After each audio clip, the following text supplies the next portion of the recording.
தமிழன் புரியாத மொழி பேசுபவனை குருவாக பார்க்கிறான். தமிழன் புரியாத மொழி பேசுபவனை குருவாக பார்க்கிறான். சரியாக தமிழ் பேசுபவனை குருகுருவென பார்க்கிறான். இவனை பொறுத்தவரை மம்மி, டாடி, ஆன்டி, அங்கிள் என்பது கண்ணியம். இவனை பொறுத்தவரை மம்மி, டாடி, ஆன்டி, அங்கிள் என்பது கண்ணியம். அம்மா, அப்பா, அத்தை, மாமா என்பது அந்நியம். வேண்டாம் தமிழுக்கு நிலை. தாயான் என் தமிழனையை வணங்கி வாதம் தொடங்குகிறேன். நல்லா ஜோர கைத்துல கொடுங்க சார். ஜோர கையில எடுக்க பாப்பா கம்பி மேல நடக்கும். ஆமா, நான் கம்பில இருப்போம், மஞ்சள் நான் விளையாட்டு விளையாடு. அவளவரை விளையாட ராணாட்டார் முறுக்கு கம்பில இல்லையா? ஆமா, தமிழன் என்று சொல்லடா, தமிழன் என்று சொல்லடா. தலைநிமிர்ந்து நிலையா என்று நிரூபித்து கொண்டிருக்கும் உங்கள் அனைவருக்கும் கொடான கொடி வணக்கங்களை தெரிவித்துக் கொள்கிறேன். என்னம்மா சொன்ன? தமிழன் என்று சொல்லடா, தலைநிமிர்ந்து நில்லடா. யார் சொன்னது? நாமக்கல் கவிஞர் ராமலிங்க பிள்ளை சொன்னது. எப்ப சொன்னாரு? உயிரோட இருக்கும்போது சொன்னாரு. அப்ப சொல்லிருப்பாரு. இப்ப சொல்லியிருந்தாரு வச்சுக்க. அத ரெண்டா கிழிச்சு போட்டுட்டு தமிழன் என்று சொல்லடா, தள்ளாடாமல் நில்லடான்னு இருப்பாரு. காலம் மாறி போச்சு சார். ரேஷனுக்கு போனா மறுப்பு கடை, கோயிலுக்கு போனா செருப்பு கடை, ஹாஸ்பிட்டல் போனா உறுப்பு கடை, சாமியாட்ட போனா கற்பு கடை சார். அங்கெல்லாம் கற்ப காணாம தெரியுது இல்ல? அப்ப சாமியாட்ட போய் புள்ள குடிச்சாமி கொடுத்து விட்டானே பேர். ஏதாவது ஒரு மச்சனா இப்படி ஆயிடுங்க. அசந்தா வரும். ஆனா நான் ஏன் பாண்டிச்சேரி இவ்வளவு தூரம் வந்திருக்கேன்? காசு வாங்கிட்டு போதேன். ஏன் மஞ்சன்னா நான் என்ன காசுக்காக பேசுற பேச்சாளரா? இவன்ட்ட போய் கேக்குறேன். நடுவரவர்களே சொல்லுமா. நான் என்ன காசுக்காக பேசுறேன்? சே வாங்காம விட மாட்டேம்மா. எல்லா ஊர்லயும் பணத்துக்கு தான் சார் பேசுவேன். பட் இந்த ஊர்ல பேச எனக்கு பணமே வேணாம். கைத்தட்டல் மட்டும் போதுனால நம்ம பிரிச்சுக்குவோம்டா. நான் வேண்டான்னு சொன்னாலும் நீங்க என்ன கொடுக்காதே. அப்படியே கொடுத்தால் வாங்குற மாதிரியா வளர்ந்திருக்கேன். அதெல்லாம் பேசுற 12,500 கரெக்டா தந்துருவாமா. அவர்ல கரெக்டா நடுவர் வந்தாங்களே சார். உங்களை பத்தி வர்ணிச்சு ஒரு கட்டிங் வரிகள், ஒரு குவார்டர் வரிகள், ஒரு ஆஃப் வரிகள், ஒரு ஃபுல் வரிகள் வர்ணிச்சாங்க. வர்ணிச்சாங்களா? நீ பாண்டிச்சேரியில இருந்து வந்திருக்கேன்னு எல்லாருக்கும் தெரியுமா? சும்மா பாண்டிச்சேரி பாண்டிச்சேரின்னு சொல்லாதீங்க. பாண்டிச்சேரிக்கு தமிழ்நாட்டுக்கு என்ன தெரியுமா பெருசா வித்தியாசம்? என் வீட்ல இருந்து 240 கிலோமீட்டர் வித்தியாசம். இல்லைங்க, 33 ரூபா தான் வித்தியாசம். அட குடியார பையனோட கணக்கு கரெக்டா சொல்லுது. நான் பாண்டிச்சேரியில வந்திருக்காரு. ஒரு நிமிஷம் சார். ஆடியோ காரண்ணா கொஞ்சம் எனக்கு சிரமமா இருக்கு. எக்கோ ஒரு மாதிரி விசிறிங் வருது. அதை மட்டும் கொஞ்சம் நல்லா வெயிட்டா கொடுங்க. வர்ணிச்சு பாண்டிச்சேரி கௌதமி வந்து சார் நான் வர்ணிக்கிறேன். கார்குழல் கண்ணனே, கண்ணனே, கார்குழல் கண்ணனே, இப்பட்டிமன்றத்தின் மன்னனே, அழகான பெண்களுக்கெல்லாம் அண்ணனே. இதுக்கு நீ சொல்லாமலே இருந்திருக்கலாம். ஆமா, வந்ததுல இருந்து நடுவர் அவர்களே, நடுவர் அவர்களே, நடுவர் நடுவில் நம்ம நடித்தவர்களே சார். கூடிய சீக்கிரம் வந்துருவேன். நான் கேட்கிறேன், என்ன பிரச்சனை உங்களுக்கு? எனக்கு 3 நாளா கழுத்து வலி. ரவீனாக்கு என்ன பிரச்சனை? பாவம் கால் வலி. எங்க மஞ்சளுக்கு என்ன சார் பிரச்சனை? மூலம் பௌத்திரம் பல வியாதிகளோடு சுத்தி கொண்டு இருக்கிறான். இவ்வளவு பிரச்சனையை வச்சுக்கிட்டு வந்ததுல இருந்து திருமணத்துக்கு முன்பே அம்மா கூட இருந்தா சந்தோஷம் சொன்னாங்கல்ல மிஸ்டர் மஞ்சுநாதன். நான் கேட்கிறேன், உங்களை பெத்த உங்க அம்மாவுக்கு உயிர் தான். ஓ உயிரை 10 மாசம் சுமந்து பெத்த நாங்க யாரு? அப்படி கேளுமா. சொல்லுங்க சார். கேளுமா. உங்க பெத்த உங்க அம்மாவோட உயிர் தானே? உங்க அம்மா உனக்கு உயிர்னா உங்க உயிரை 10 மாசம் சுமந்து பெத்த நாங்க என்ன அப்படின்னு கேட்கு. எதுக்கு தலையில கை வைக்கிறீங்க? தண்ணி தண்ணி வரும். தண்ணி ஒரு பக்கெட் தண்ணி தலையில ஊத்துறோம் பாத்துக்க. அதாவது தெரியல. நான் உங்களை பார்த்து கேட்கிறேன் சார். உங்க அம்மா உங்களுக்கு ராணி தான், அப்ப உங்க மனைவி மகாராணி தானே? ஆமா. மகாராணி வச்சு மகாராணி குடும்பம் பண்ண வேண்டியது தானே சார்? எதுக்கு எல்லாம் 3 பேர் கிறுக்கு போய் நீங்க எங்க வரீங்க? பசண்டா நான் கேட்கிறேன். திருமணத்துக்கு முன்பு தான் சந்தோஷம் சொல்றீங்கல்ல, வாங்க என்னுடைய சொந்த செலவுல 3 பேருக்கு டைவர்ஸ் ஆகி எழுதுவாங்க.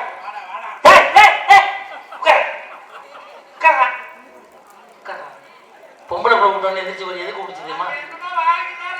டைவர்ஸ்னா குடும்பத்தை பிச்சு விடுறோம்னு சொல்லுதுடா. சார், திருமணத்துக்கு பின்பு மனைவியோட வாழ்க்கையில சந்தோஷம் தருதலையை தரமாக்கிறது யாரு? மனைவி. மனைவி. முட்டாள அறிவலைக்கிறது யாரு? மனைவி. மாட்டாக்களை கூழாக்கிறது யாரு? மனைவி. கீழவை கீழாக்கிறது யாரு? மனைவி. மண்ணில கிடந்த மண்ணோடாக்கிறது யாரு சார்? மனைவி. மனைவிங்கிற உறவு இல்லன்னு சொல்லுங்க பாப்பா.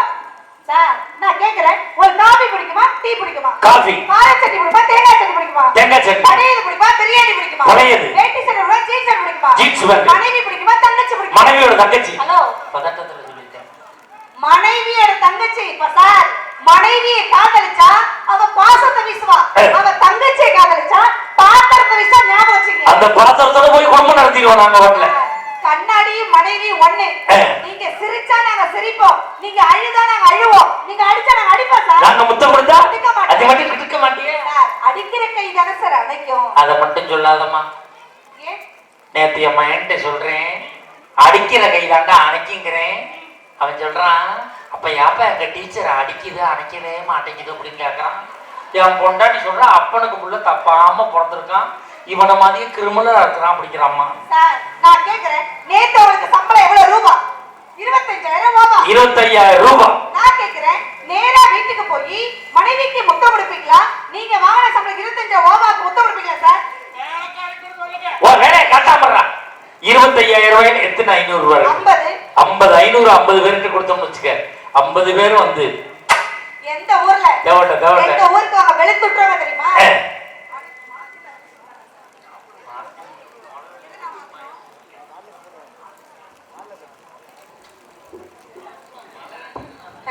ஹலோ ஹலோ சிக். கணவன் மனைவி உறவு எப்படி தெரியுமா இருக்கும்? முத்து நகையே முழு நிலவை மாதிரி எக்கோட இருக்கும். முத்து நகையே முழு நிலவே குத்து விளக்கே கொடி மலரே. முத்து நகையே முழு நிலவே குத்து விளக்கே கொடி மலரே. கண்ணிருந்த மயங்கிட கண்ணி மயில் உறங்கிட நான் தான் காத்திருப்பேன், உன்னை தாய் போல் காத்திருப்பேன். முத்து நகையே முழு நிலவே குத்து விளக்கே கொடி மலரே. இன்னும் பல பிறவிகள் நம்முடைய உறவு வாழும் தொடர்கிறதா, உங்கள் தேசம் வளர்கிறதா. முத்து நகையே முழு நிலவே. வந்தாரு மஞ்சுநாதன். 50 ரூபாய் சம்பாதிக்கிறவன் பொண்டாட்டி ஒரு நாளைக்கு 9 தடவை எப்படி புரு காப்பி குடிக்கலாம்னு கேட்டாரு. மிஸ்டர் மஞ்சுநாதன், 50 ரூபாய் சம்பாதிக்கிற உங்களுக்கு எல்லாம் எதுக்கு சார் கல்யாணம்? அப்படி கேளுமா, எதுக்கு சார் கல்யாணம்? 50 ரூபாய் சம்பாதிக்க உனக்கு எதுக்குடா கல்யாணம்? அவங்க அம்மா வீட்டுக்கு போனானா திருகாணி போட்டுறாங்க. அவன் வந்தோடனே தலைகாண மந்திரம் போற மாதிரி பண்றான்னு சொன்னாரு. நான் கேக்குறேன் மஞ்சுநாதன், பெண் பிள்ளைய பெத்த எல்லா அம்மாவையும் குறை சொல்றியே, உன் மாமியார குறை சொல்றியே. சார் இங்க நிறைய ஆண்கள் பெண்கள் இருக்கிறீங்க, மகளை பெத்த அம்மாக்கள் நிறைய பேர் இருப்பாங்க. கல்யாணம் பண்ணி உங்க வீட்டுக்கு வந்ததுக்கு அப்புறம் உங்க அம்மாவுக்கு கூட எங்க மாமியாருக்கு கூட வேலை எல்லாம் கிடைக்காது. பாதி வேலையை மருமகன் நாங்க செய்வோம். ஆனா மகளை பெத்த அம்மா மக அவங்க வீட்டுக்கு வந்தாலும் அவங்க மக வீட்டுக்கு போனாலும் ஓடி ஓடி வேலை செய்யுது மகளை பெத்தவங்க. ஞாபகம் வச்சுங்க. ஆமா தானே சார்? இல்லன்னு சொல்லுங்க. நான் கேக்குறேன், மாமியார் அப்படிங்கிற பதவி எப்ப வந்துச்சு? மருமக வந்ததுக்கு அப்புறம். மாமனார் அப்படிங்கிற பதவி எப்ப வந்துச்சு? மருமக வந்ததுக்கு அப்புறம். நார் அப்படிங்கிற பதவி எப்ப வந்துச்சு? மருமக வந்ததுக்கு அப்புறம். 3 நாரை மடக்கணும்னா மருமகங்கிற பூ வரணும் சார். இல்லன்னு சொல்லுங்க. மருமகங்கிற பூ மாதிரி நாங்க அள்ளி பூவா இருந்தோம், அரளி பூவா இருந்தோம், கட்டின புருஷன் உங்க கையில இருக்கு. உண்மைதான். உங்க வீட்டுல இருக்க வரைக்கும் அள்ளி பூவா தான் இருக்கீங்க. எங்க வீட்டுல வந்ததுக்கு அப்புறம் தான் அரளி பூவா மாறுறீங்க. இந்த மாதிரி குறுக்க குறுக்க பேசுறதுனால அரளி விதையை கூட அரைச்சு கொடுக்க தயங்க. நீங்க அரளி விதையை அரைச்சு கொடுங்க, நான் வேணாம்னு சொல்லல. இப்ப மீன் குழம்பு வைக்கிறேன், டேஸ்டா இருக்கான்னு எப்படி பாப்பேன்? கரண்ட் எடுத்து கையில வச்சு டேஸ்ட் பாப்பேன். கறி குழம்பு வைக்கிறேன், கரண்ட் எடுத்து கையில வச்சு டேஸ்ட் பாப்பேன். அதே மாதிரி அரளி விதையை அரைச்சு டேஸ்ட் பார்த்துட்டு கொடுங்க, அப்புறம் நாங்க சாப்பிடுறோம். நிறைய அண்ணங்களா சிரிக்கிறீங்க, தயவு செய்து சிரிக்காதீங்க, கை தட்டாதீங்கண்ணே. ஒரு விஷயம் தெரிஞ்சுங்க, ஒரு குழம்பு வைக்கிறேன்னு வச்சுக்கல, குழம்புல உப்பு இல்ல காரம் இல்லைன்னா இந்த புருஷ மகளை யார திட்டணும்? குழம்பு வச்ச பொண்டாட்டியை திட்டணும், மனைவியை திட்டணும். அதை விட்டுட்டு இந்த புருஷ மகள்ல மனைவியை பெற்ற எங்க அப்பா அம்மா ஏன் திட்டுறீங்க? நான் கேக்குறேன். சரியான கேள்வி, புரிகிற மாதிரி கேட்டுருக்கேன். நியாயமான கேள்வி. சொல்லுங்க. இந்த அம்மா என்ன கேக்குறாங்கன்னா, இப்ப சாப்பாடு சமைக்கிறோம், சாப்பாடு சரியில்லைன்னா யார திட்டணும்? சமைச்ச பொண்டாட்டியை தானே திட்டணும். ஏன் எங்க அப்பா அம்மாவை எல்லாம் திட்டுறேன்னு நீ கேக்குறேன். ஆமா சார். இப்ப நான் என்ன சொல்றேன்னா, அம்மா இப்ப இந்த போன் வாங்குறேன், ரிப்பேரா போயிருக்கு, யார திட்டுறேன்? தயார் பண்ண கம்பெனிக்காரனை திட்டுறேன். இப்ப இந்த பேனா வாங்குறேன், எழுத மாட்டேங்குது, யார திட்டுறேன்? தயார் பண்ண கம்பெனிக்காரனை திட்டுறேன். அதே மாதிரி நீ குழம்பு சரியா வைக்கலைன்னா யார திட்டணும்? உன்னை தயார் பண்ணி அனுப்புற உங்க அப்பா அக்காவை திட்டுறதுல என்ன தப்பு இருக்கு? நான் கேட்கறது நியாயமா நியாயம் இல்லையா? நீங்க சுத்தி இவ்வளவு கைத்தட்டல் வருதுன்னா என்ன அர்த்தம்? குழம்பு சரியில்லைன்னு அர்த்தம். சார் நிறைய திருமணம் ஆகாத தம்பிமார்களா இருப்பீங்க. அக்கா ஒரு விஷயம் சொல்லி தரேன். பொண்ணு பார்க்க போனீங்கன்னா பொண்ணு குண்டா இருக்குன்னு வேணாம்னு சொல்லாதீங்க. ஏன்னா 10 வருஷம் கழிச்சு அந்த பொண்ணு குண்டா தான் ஆக போகுது. அதுக்கு குண்டான பொண்ணை கட்டிட்டு போயிட்டாங்க சார். அதான் நாங்களும் சொல்றோம். நாங்க பொண்ணு வரையில மாப்பிள்ளைக்கு தலை சொட்டா இருக்குன்னு வேணாம்னு சொல்லாத. 10 வருஷம் கழிச்சு அவன் சொட்டா நூவத்தான் போது நீ கட்டி கேட்கிறோம். அடே அப்பா, என்னடா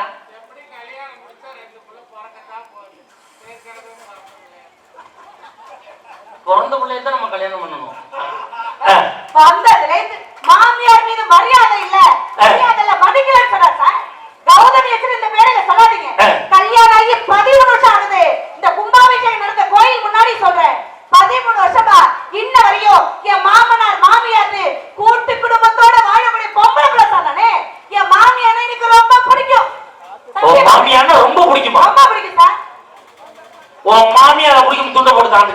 சரியான பொம்பளையா துண்டை போட்டு தாண்டு. அப்படி தாயினா துண்டை போட்டு தாண்டு. நீ தாண்டு. உன் மாமியார பிடிக்கும் தாண்டு. சரி, ஏன் மாமியார் எனக்கு பிடிக்குதோ பிடிக்கலையோ, மிஸ்டர் மஞ்சுநாதன் உங்க மாமியார் பிடிக்கும், நீங்க தாண்டுங்க. தாண்டா அப்படி போடுறா. ஏன்னா எத்தனை தாண்டு தாண்ட? 3 மாமியாவா? இவன் டெக்னிக்கான ஆளுங்க. எப்படி தாண்டுனா மாட்டிக்கிறோம் சொல்லிட்டு போயிட்டு ரிட்டர்ன்ல வந்தா பாத்துக்குங்க. நீ பொழைச்சுக்குவாயிடா. நான் மாமியாவை பார்த்து அப்பா அப்படி சொல்றது இல்ல, அம்மா அம்மா. மாமனாரை பார்த்து மாமா அப்படி நான் கூப்பிடுறது கிடையாது. அப்பா அப்படி பண்பாடு தெரிஞ்ச பொம்பளை பிள்ளை திருமணத்துக்கு பின்பு நாங்க வாழ்றோம் சார். இல்லன்னு சொல்லுங்க. மாமியாவை பார்த்து அம்மா, மாமனாரை பார்த்து அப்பா, அப்ப உன் புருஷனை பார்த்து அண்ணே, உன் குழந்தை பார்த்து தம்பி நான் கூப்பிடுவேன். அப்ப உங்க அப்பா அம்மா என்ன கூப்பிடுவியா? அத்தை மாமா கூப்பிடுவீங்களோ? சார் நிறைய அங்க இருக்கா. ஒரு விஷயம் சொல்றேன், பெண் பிள்ளையை பெத்தவங்களுக்கு மட்டும் சொல்றேன். பொம்பளை பிள்ளையை பெத்தவங்களுக்கு முதியோர் இடத்துல சாப்பாடு கிடையாது. 3 வேளை சாப்பாடு பெத்த பொம்பளை பிள்ளை போடும். அதை ஞாபகம் வச்சுங்க. அது உண்மை. ஆமா, பொம்பளை பிள்ளையை பெத்தவங்களுக்கு 3 வேளை சாப்பாடு பொம்பளை பிள்ளை போடும். மாமா மாமியால தெருவுல விட்டுரும். அதான் பிரச்சனையே. இப்ப நான் மஞ்சுநாதன் வந்து இவ்வளவு பேசினார்ல, அவருக்கு 2 ஆம்பளை பிள்ளை, ஏன் பொம்பளை பிள்ளை பிறக்கல? புண்ணிய மண்டபம் தான் பொம்பளை பிள்ளை பிறக்கும். மஞ்சுநாதன் எப்படி பிறக்கும் கேக்குறேன். தம்பிக்கு கூட என்ன பிள்ளை? ஆம்பளை பிள்ளை. அடுத்த ஆம்பளை பிள்ளை. உன் தம்பியா? அல்லாதுன்னா இந்த செட்டுக்கே ஆம்பளை பிள்ளை தான். பொம்பளை பிள்ளை உங்களுக்கு மட்டும் தான் பொம்பளை பிள்ளை வரும். நீ உனக்கு எத்தனை பிள்ளை? 2 பொம்பளை பிள்ளை. அதே இந்த வாரு வர்ற வயித்தறிச்சல்ல உள்ள கடந்து. வயித்தறிச்சல்லாம் கிடையாது சார். இன்னமே எனக்கு 10 பொம்பளை பிள்ளை பெத்தாலும் சந்தோஷம் தான் எனக்கு. என் புருஷனால வளர்க்க முடியும், என்னாலயும் பாத்துக்க முடியும். நீ புள்ள பத்து புடி வளர்த்துட்டு இருந்தா பட்டிமடத்துக்கு யார் வர்றது? சார் திட்டவோ தேடவோ ஒரு துணை இருக்கிற வரைக்குதான் எல்லா புருஷனும் ஒழுங்கமா சந்தோஷமா வாழ முடியும். உங்க 5 பேரையும் திட்டவோ தேடவோ ஆள் எல்லாம் எப்படி இருப்பீங்க? நான் வரல ஜாலியா இருப்போம். அதுக்கப்புறம் வீட்டுக்கு தான் வருவோம். வீட்டுக்கு தான் வரணும். ஒரு விஷயம் தெரிஞ்சுங்க, காலூனி நடக்கும் போது மனைவியோட அருமை தெரியாது. காலூனி நடக்கும் போது மனைவியோட அருமை தெரியாது. கோலூனி நடக்கும் போது மனைவியோட அருமை தெரியும். கரெக்டா தெரியுமா? அப்படி இருக்கும் சார். அந்த வாழ்க்கை அப்படியே இருக்கும். கணவன் மனைவியை நினைக்கணும், மனைவி கணவனை நினைக்கணும். அப்படியே எக்கோட ஆடியோ சூப்பரா எப்படி இருக்கும் தெரியுமா? என்ன நினைச்சேன் நான், என்ன நினைச்சேன் என் நெஞ்சுக்குள்ள ஒன்ன வச்சு தட்ட போகுது.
காசு வாங்குறதுக்காக என் தாத்தா என் புள்ள பெற்றான், எங்க அப்பா ஏன் என்னைய பெற்றான்.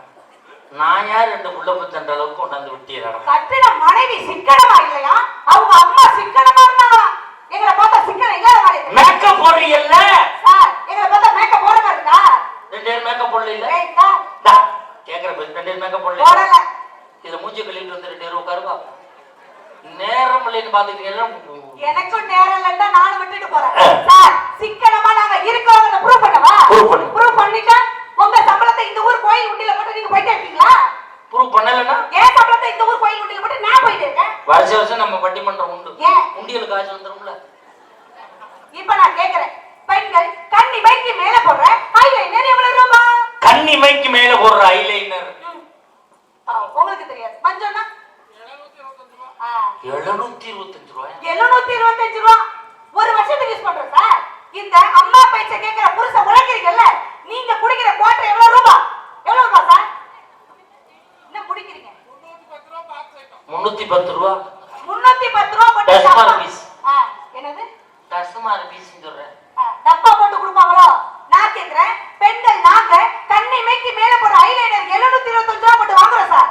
ஒரு வருஷத்துக்கு யூஸ் பண்றோம். நீங்க 310 ரூபாய் போட்டு ஒரு குவார்டர் டப்பா போட்டு அரைச்சு வாங்குறீங்களே, நீங்க என்ன 10 நிமிஷம் வச்சு குடிக்கிறீங்களா? 5 நிமிஷத்துல குடிச்சிட்டு 1 நிமிஷத்துல யூரின் போறதுக்கு இந்த திருமணம் பண்ணி வர மனநல எப்படி சார் நீங்க பணம் சொல்ல? நான் கேக்குறேன். சரியான கேள்வி. அம்மா சொன்னோட தண்ணியை ஊத்துதுடா. இந்த அம்மா என்ன கேக்குறாங்க, கண்ணிமைக்கு மேல போடுற ஐலைனர் 725 ரூபாய். நீங்க வாங்கி ஒரு வருஷத்துக்கு பயன்படுத்துறீங்க. உண்மை. நாங்க 300 ரூபாய்க்கு குவார்டர் வாங்கி 10 நிமிஷத்துல குடிச்சிட்டு 5 நிமிஷத்துல ஒண்ணுக்கு போயிடுறோமே. நாங்க சிக்கனமா நீங்க சிக்கனமா? நான் கேக்குறதுக்கு பதில் சொல்லு. நீ இந்த ஐலைனரை போட்டுக்கிட்டு பஸ்ல போனா உன்னை எத்தனை பேர் பாப்பான்? 4 பேர் 5 பேர் பாப்பாங்க. 4-5 பேர் பாப்பான். ஆமா. நான் குவார்டரை போட்டு வேட்டியை உருவிட்டு தெருவில் நின்றா எத்தனை பேர் பாப்பான் தெரியுமா? ஊரே சுத்தி நின்று வேடிக்கை. சார் ரொம்ப கை தட்டாதீங்க சார், சிரிக்காதீங்க சார். குடிக்கிற குடிகார புருஷனா இருந்தா ஒரு நாளைக்கு எவ்வளவு செலவு பண்றீங்க தெரியுமா? எவ்வளவு? சிம்பிளா ஒரு கோட்டை 210 ரூபாய் வச்சுங்க. 50 ரூபாய் சைட் டிஷ், 20 ரூபாய் வாட்டர் கேன், 10 ரூபாய் சிஸ்டர், 10 ரூபாய் கப். எவ்வளவு ஆச்சு? 300 ரூபாய். 300 ரூபாய். ஒரு நாளைக்கு 300 ரூபாய், ஒரு வருஷத்துக்கு 365 நாள். 365 300 எவ்வளவு சார்? 1,09,500 ரூபாய். யார் சிக்கனல்ல? சரியான கேள்வி தம்மா கேக்குறீங்க. ஒரு ஆம்பளை ஒரு வருஷத்துக்கு 1 லட்சம் ரூபாய்க்கு குடிக்கிறான். ஆமா. சிக்கன நாங்க இல்லைன்னு சொல்றேன். ஆமா. உங்க அப்பா தண்ணி அடிப்பாரா? எங்க அப்பா தண்ணி அடிக்க மாட்டார். உங்க அப்பாவுக்கு என்ன வயசு? 65 வயசு. உங்க அப்பாவுக்கு 65 வயசு தண்ணி அடிக்க மாட்டாரு. ஆமா. உங்க அப்பா 25 வயசுல தண்ணி அடிக்க ஆரம்பிச்சிருந்தாருன்னு வச்சுக்க, 40 வருஷம் தண்ணி அடிச்சிருப்பாரு. ஆமா. 40 வருஷம் உங்க அப்பா தண்ணி அடிக்கல இல்ல? இல்லையே. 40 லட்சம் ரூபாய் கையில வச்சிருக்காரா? நாங்க தான் குடிச்சு காரணம் பண்ணி விட்டோம். ரொம்ப பேர் தண்ணி அடிக்க மாட்டாங்க. 40 லட்சம் ரூபாய் கையில வச்சிருக்காங்க. எங்க அப்பா பத்தி கேட்டா அப்ப எங்களை பத்தி கேட்டா உங்க அப்பனை பத்தி கேட்போம். டாக்டர் கல்யாணம் பண்ணிட்டு அந்த மனைவிக்கு என்ன பேர்? டாக்டர் கொண்டாட்டி, இன்ஜினியர் கொண்டாட்டி, வாத்தியார் கொண்டாட்டி. குடிய சொல்லப்பட சண்டைக்கு வருவாங்க. பாவம் ஒரு பக்கம், படி ஒரு பக்கம், சுமக்கிறவ வர்றது கொண்டாட்டி சார். இல்லன்னு சொல்லுங்க. பீருக்கு முக்கியத்துவம் தரீங்களே, எங்க ஊருக்கு முக்கியத்துவம் தரீங்களா? மாநிலத்துக்கு முக்கியத்துவம் தரீங்களே, உங்க மாமியாருக்கு முக்கியத்துவம் தரீங்களா? பெக்காரிக்கு முக்கியத்துவம் தரீங்களே, என்ன பெத்தாளுக்கு முக்கியத்துவம் தரீங்களா? ஓட்காவுக்கு முக்கியத்துவம் தரீங்களே, உங்க பொண்டாட்டிக்கு முக்கியத்துவம் தரீங்களா?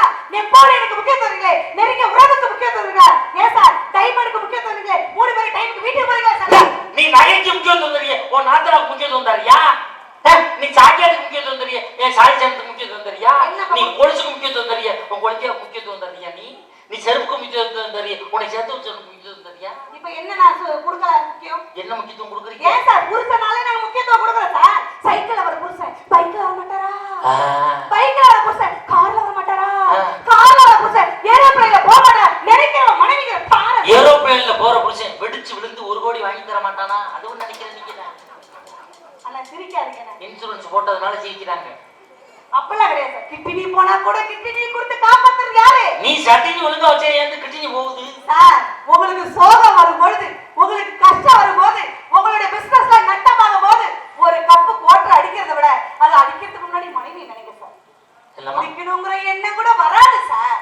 குடிக்கும் போது பொண்டாட்டிய நினைச்சா குடிக்கணுங்கிற எண்ணமே வராது. 2 குவார்டர் போகும் உள்ள. அவளுகளை மட்டும் நினைச்சு அடிச்சு பாரு. சைடு சைடுல சரி சரி சரி சரி சரி போதையோட வார் பூவோட வரட போதையோட சார். 2 வாசனை தானே வருது. அப்படி வர புருஷனை கூட வச்சு எப்படி தெரியுமா மன்னவனா வாழ்றோம்? அப்படியே கீழே மண்ணோட வருவான் பாரு. வருமா அப்படியே முந்தானை எடுத்து அவன் முகத்தை தொடர்ந்து துடைக்கிறது யாரு சார்? நேத்து இப்படித்தான் எங்க ஊர்ல ஒருத்தன் மூஞ்சி பூரா ரத்தமா இருந்தான். என்னடான்னு கேட்டேன். பொண்டாட்டி முந்தானையில தொடச்சான்னா. முந்தானையில தொடச்ச பூரா ரத்தம் வரும் கேட்டேன். கல்லு பதிச்ச சேலை கட்டிட்டு இருக்கா, அதை எடுத்து சரட்டுன்றா பரட்டம் பிடிச்சிட்டு போய் அந்த ரத்தத்தை கூட கட்டு போட்டு அப்படியே தண்ணியில இருந்தா கூட புது ட்ரெஸ் மாத்தி எப்படி நம்ம நினைப்போம்? மன்னவனே மன்னவனே மழையிட்ட சின்னவனே உன்னதோட யாரும் இல்லை தலைவா தலைவா அழகு சின்ன கிளி எரகட்டு மண்ண கிளி என்னடினு கேளு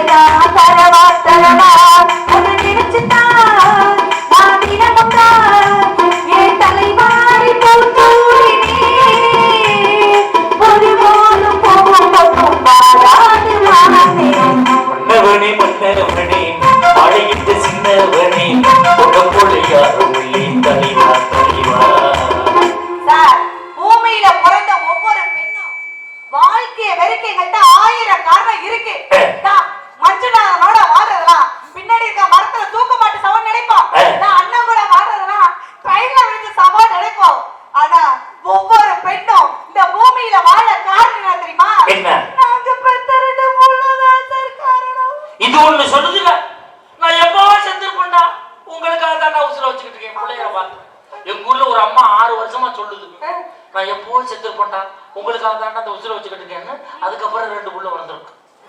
என்னம்மான்னு கேட்டேன், மேல உள்ளவன் கொடுக்குறான், நம்ம கையில என்ன சார் இருக்க முடியும்? மேல உள்ளவன் புள்ளதான் கொடுப்பான், பால் கறக்க பசுமாடு கொடுக்க மாட்டானா? கொடுக்க மாட்டான், சாமி எழுதணும்ல. அடே அப்பா சார், திருமணம் பண்ணி வர்ற மனைவினாலதான் இன்பம்னு கௌதமி ஏன் சொல்றேன். உங்களுக்கு மனைவி வேணுமா வேணாமா? எனக்கு மனைவி எனக்கு வேணும். மஞ்சள் உங்களுக்கு மனைவி வேணுமாடாமா? அண்ணா ரவீனா உங்களுக்கு, அண்ணா உங்களுக்கு, அண்ணா உங்களுக்கு மனைவி வேணும்.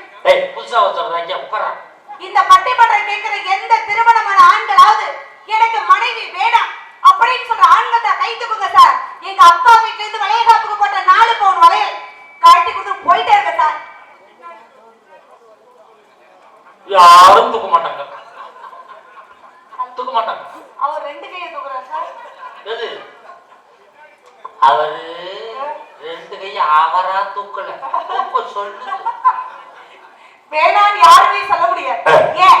காதலிக்க பெண் வேண்டும், கட்டி அணைக்க பெண் வேண்டும், கல்யாணம் பண்ண பெண் வேண்டும், சோறு போட பெண் வேண்டும், சுகம் கொடுக்க பெண் வேண்டும், குழந்தை பெற்றுத்தர பெண் வேண்டும். பெண்ணில் அவர் ஆனால வாழவே முடியாது. சொந்தங்களை விட்டு சொர்க்கத்தை தருவோர் மனைவி, பந்தங்களை விட்டு பாசத்தை தருவோர் மனைவி, எங்கள் கண்ணீரை அடக்கி உங்கள் கண்ணீரை துடைப்பவள் மனைவி. மனைவியோட வாழ்வது வாழ்க்கை கொடுத்துருமா இருக்கும். உனக்காக காத்திருந்தேன் நெடுநேரம்டா, ஆசாமியானதையா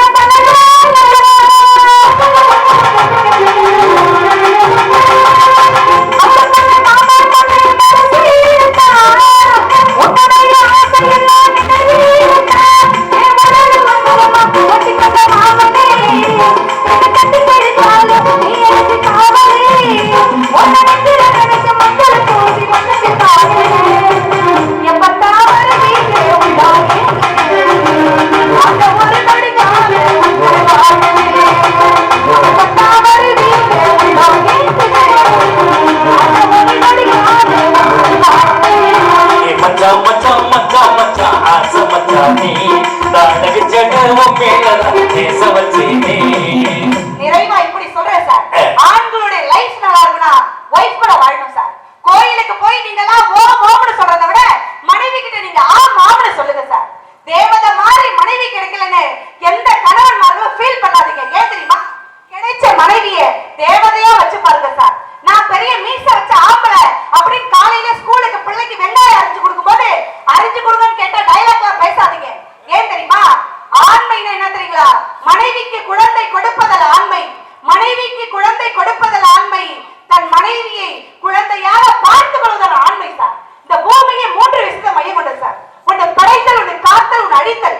படைத்தல் யாருடைய வேலை? பிரம்மனுடைய வேலை. அதுக்கு என்ன சார் வேணும்? அறிவு வேணும்.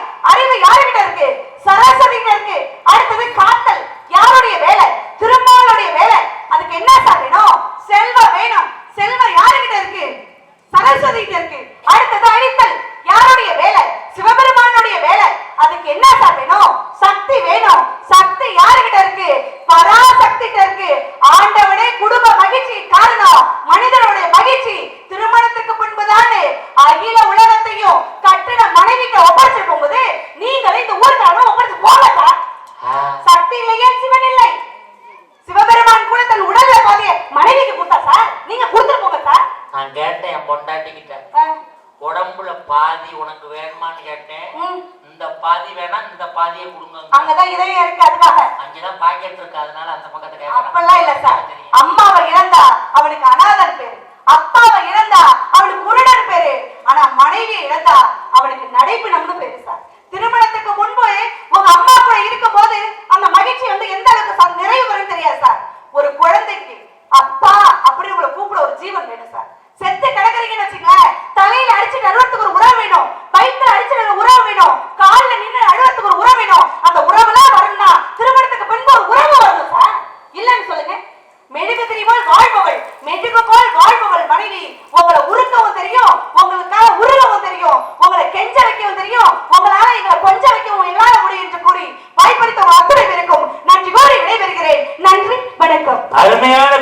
இந்த மலையிலையும் பேசிட்டு பெரிய விஷயம். ஏன்னா நாங்க ஆடியன்ஸை பார்த்தியே பேசி பழகிட்டோம். இப்போ 42 சேரை பார்த்து பேசுற பாருங்க, ரசிக்கிறீங்க. ஆனா அந்த கைதட்டி ரசிக்கிறது அது ஒரு மாதிரி இருக்கும். முன்னாடி ரசிக்கிறாங்களோ இல்லையோ, பின்னாடி ஒரு ஷர்ட் வச்சிருக்கேன் நான். அவங்க அப்பப்ப ரசிக்கிறாங்க. நீங்க தூரத்துல இருந்து ரசிக்கிறீங்க, இங்க ஒரு செட்டு உட்கார்ந்து ரசிக்கிறீங்க. இந்த மைக் செட்டுக்காரர் ஒரு பக்கம் ரசிக்கிறாரு, அவர் அப்பப்ப உள்ள போறாரு, வெளியே தலை காட்டுறாரு. பாம்பு பொந்துல இருந்து வந்த மாதிரி எப்படி வர்றாரு, பையனுக்குள்ள போயிடுறாரு. ஒரு காலத்துல வலிச்சா புள்ள, இப்ப கிழிச்சா புள்ள. ஒரு காலத்துல பிறந்த உரம் புள்ள, இப்ப பிறந்த உரம் கீரி புள்ள. ஏன்னா கீரி தான் புள்ள பிறந்தது. ஒரு காலத்துல பிறந்தவங்களை பார்க்க போனோம்னா ஆஸ்பத்திரியில எது பிரசவ வார்டுன்னு கேட்க வேண்டாம், தாய் ஒரு உட்காலவும் புள்ள ஒரு உட்காலவும். இதாண்டா பிரசவ வார்டு குழந்தை போய் பார்த்துட்டு வந்தோம். போன மாசம் என் கொடுத்து அவ குழந்தை பிறந்துச்சு. எனக்காண்ட வர சொல்றேன், என் சகலைக்கு போய் சொல்லுங்கிறான். குழந்தை பிறந்தவ பார்க்க போறோம், தாயை அளவிட பிள்ளைங்க அளவிட புருஷன் கிடந்து அழுது கிடக்கிறேன். நீ ஆண்டா அழுகுறாங்க கேட்கிறேன். ஆபரேஷனுக்கு 80,000 ரூபாய் பணம் கட்ட நான் தாண்டா நம்ம கிடந்து அழுது கிடக்கும். அதையும் பிரிச்சு விட்டுருக்காங்க பாருங்க. முதல் பிரசவம்னா அப்பங்காரம் பணம் கட்டணுமா, 2வது பிரசவம்னா புருஷங்காரம் பணம் கட்டணுமா, 3வது பிரசவத்துக்கு நான் கட்டுவேன், நீ கட்டு. உனக்கு பிரசவமே வேணா பெரிய மனுஷி மாதிரி உட்காந்து. எங்க சார் நிம்மதியா வாழ்றான்? பொண்டாட்டினாலே சந்தேகம். ஒண்ணு இல்ல, போன வாரம் ஒரு பட்டிமன்றம் முடிஞ்சு விடிய காலம் 3 மணிக்கெல்லாம் வீட்டுக்கு போயிட்டேன்.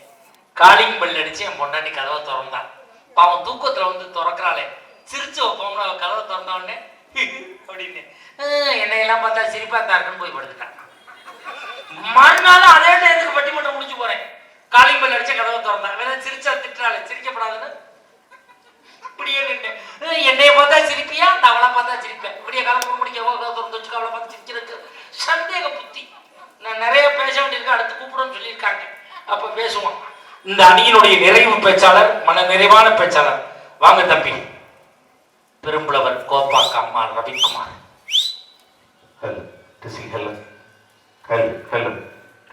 உதிரத்தின் உறவோடு என்னை உறவாட விட்ட தாயே, முதிராத மொழியாளே முத்தமிழை நான் பேச முன்னின்று காப்பாய் நீயே. நற்றாயே தமிழ் தாயே, என் நாவில் வந்து நடம் புரிவாய் நீயே. எங்கேனும் பிழை இருந்தால் நீ பொறுப்பாய் இங்குதாயே.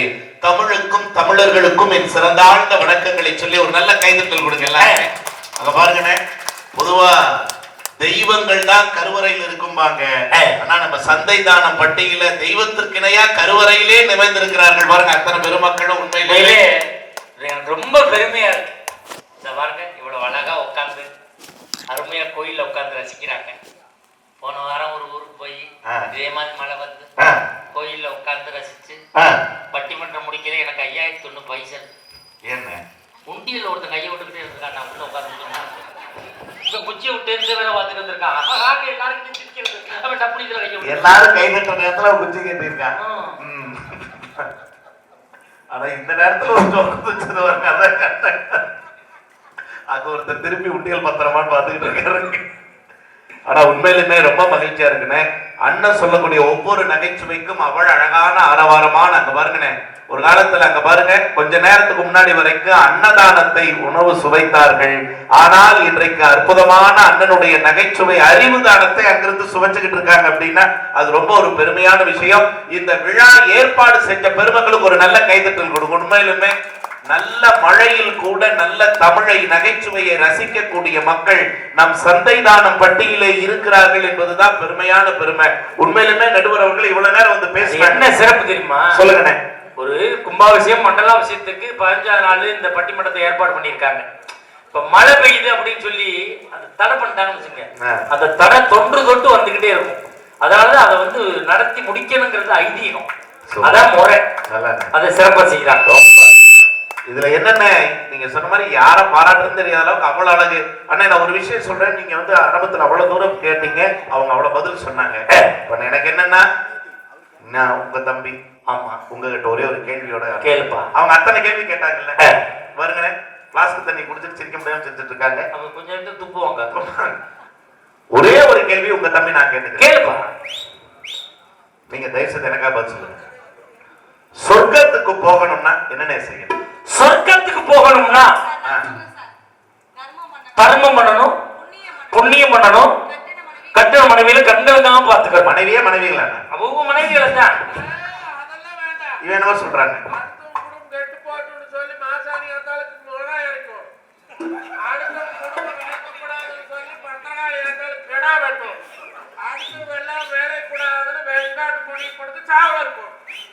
வெங்காட்டு முனைய பொண்ணுக்கு சாவல் பழமும் செஞ்சிருப்பானோடா. என்னமோ இவன் என்னமோ சொல்றான், அவங்க என்னமோ சொல்றாங்க. நீங்க சொல்லுங்க, என்ன தம்பி கேட்டீங்க? சொர்க்கத்துக்கு போகணும்னா என்னென்ன செய்யணும்? ஒன்னே ஒண்ணு செஞ்சா போதும். அவங்க சொன்ன முன்னு இவன் சொன்ன முன்னெல்லாம் வேண்டியது இல்லையா? சொன்னது வேணாம், அவங்க சொன்னது வேணாம். நீங்க சொல்லுங்க. சொர்க்கத்துக்கு போகணும்னா நீங்க சொல்லுங்க. தம்பி நீ சொல்லுப்பா. சொர்க்கத்துக்கு போகணும்னா என்ன பண்ணணும்? ஓல்டு மங்க ஆப்ப போடணுமா? ஒன்னே ஒண்ணு செஞ்சா போதும். சொல்லுங்க, நீங்க சொல்லுங்க. சொர்க்கத்துக்கு போகணும்னா சொல்லுங்க, செத்தா சொர்க்கத்துக்கு போலாம்ப்பா. செத்தா வேற எப்படி போறது? என்னண்ணே கும்பாபிஷேகத்துல மண்டல பூஜையில செய்யணும், இப்படி என்ன? செத்தாதான் சொர்க்கத்துக்கு போகணுங்கிறது இல்ல நடுவர் அவர்களே. சந்தைதானம் பட்டி மாதிரியான புண்ணிய ஊர்ல வாழ்றதே சொர்க்கம். கைதட்டல் கொடுங்க. இது மாதிரியான ஊர்ல இங்க பாருங்க எவ்வளவு அழகா மக்கள் கேட்டுக்கிட்டு இருக்காங்க. இசைஞானி இளையராஜா ஒரு பாட்டுல கொடுத்தாரு பாருங்க.